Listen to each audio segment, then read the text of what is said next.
My family owns a multi-million-dollar waste company, but I work on the crew and no one knows. I am 22, just graduated from college a few months ago. While my classmates were polishing resumes and stressing over interviews, my parents sat me down and made it clear.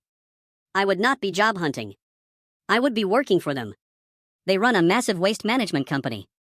Citywide contracts, a fleet of trucks, recycling centers, the whole deal. It is their legacy, and they want me to take over one day. But they also made it clear I would not be jumping into some cushy office job. If I was going to lead the company, I had to start from the ground up. Fair enough. I actually respected that. So I started at the bottom. One day I was on a truck hauling trash bins in the rain. The next, I was elbow deep in recyclables at the sorting center.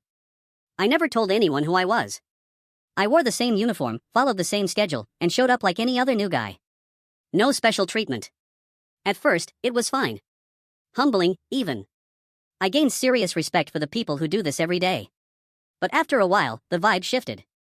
I was always stuck with the worst tasks. Cleaning up after others, straightening bins, doing grunt work nonstop. I kept my head down. Figured I was paying dues. Then came the day that broke me. It was raining hard, we were short-staffed, and I was exhausted. Clothes soaked, freezing, barely hanging on. Still, I pushed through.